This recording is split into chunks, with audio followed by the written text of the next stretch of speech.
Court is in session, and welcome everyone to another episode of Super Suits, the internet comic book show where I tell you everything you need to know about the history of famous lawsuits and trials from the world of superheroes and comic books. Only on today's show, we're going to be doing something a bit different. While we won't be looking at any actual trial, we will be tackling a much requested viewer topic, that of course being all those wonderful superhero movies and why the film rights to said superheroes can be so screwy so often. Yeah, that's right, fan requested. I'm totally doing this because you all asked for it, and not because I've got a New York Comic-Con trip coming up in October and I waited too long to research an actual trial.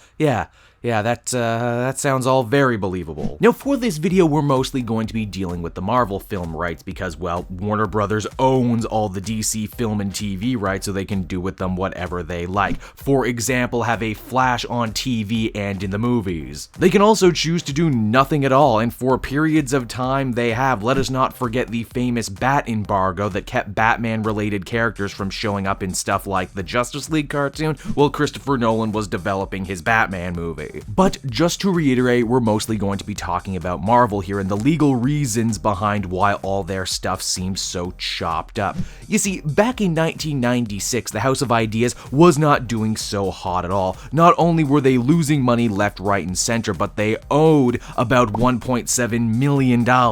There were lots of reasons as to why. For one, the bottom had fallen out of the speculator market pyramid, and really that's a topic for a whole nother video right there. Marvel also was hemorrhaging money thanks to some trading card deals gone bad. Again, this was the 90s and cards were all the rage, you gotta understand. I know I have a couple shoe boxes filled with these cheap pieces of cardboard. With impending bankruptcy looming, Marvel had no choice but to sell their intellectual properties to movie studios. It's like a college student having to hawk his favorite guitar for his ska band to make that month's rent. Only a guitar isn't a beloved pop culture icon with legions of followers, both young and old. Believe it or not, it was actually Ike Perelman who decided that Marvel should push into the realm of movies with the creation of Marvel Studios. This led to a huge battle with shareholders like Carl Icahn, who feared what this new venture could do to the price of their shares. By 1998, the dust settled and Toy Biz and Marvel Entertainment Group were actually merged into one giant company. I bring this up because what also happened that very same year? Oh yeah, the release of Blade under New Line Cinema's banner. Blade would be a hit and in many ways the first shot fired in a whole new age of superhero movies. These were not the Roger Corman Fantastic Four or even the previous Captain America movies. These were something new. You see, the way it broke down at the time was Spider-Man and Ghost Rider as well as all their related characters would go to Sony. Fox got the X-Men catalog as well as Daredevil and the Fantastic Four. Universal got the Hulk and Namor the Submariner. Even Lionsgate had the Punisher and Man-Thing for a time. And lastly, we have Marvel Studios and Disney, who got Iron Man and pretty much everything else that wasn't already sold. Granted, if you listen to famous toy man turned movie power producer Avi Arad,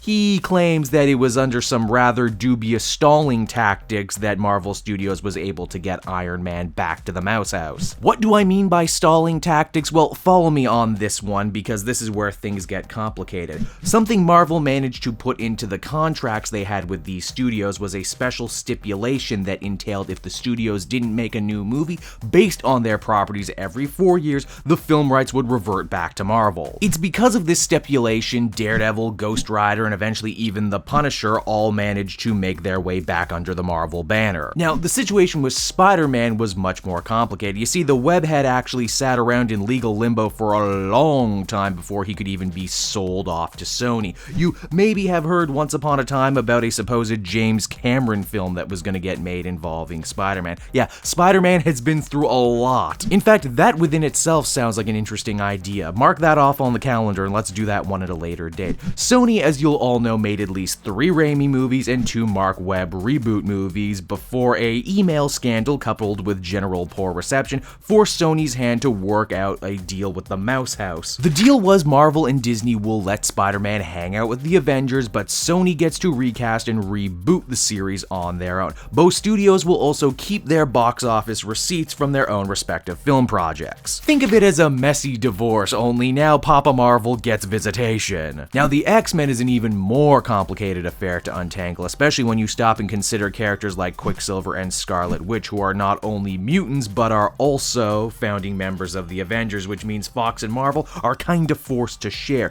This is why you'll never also hear the word mutant in a Marvel Studios film. And that's just the movies. The X-Men get even weirder when you consider what's happening with those new X-Men TV shows like Legion. You see, while Fox had the movie rights to the mutants, they didn't have the TV rights, which means they had to make a deal with Marvel to make those shows happen. Then we have the strange case of the Hulk. Whether you knew it or not, there's a strange legal framework that's been hanging over the Jade Giant from day one. You see, while Marvel owns the character, Universal reserves the rights of first refusal on the release of Hulk movies. So while Banner can show up in the bigger group pictures, Universal still gets to decide distribution. This could be a big reason as to why Thor Ragnarok will be a buddy picture and why we might not be seeing a solo Hulk movie for a very long time. While on the subject of Universal, they also have or had Namor the Submariner, who is referred to as the first mutant, has a long history with the Fantastic Four as a supporting character,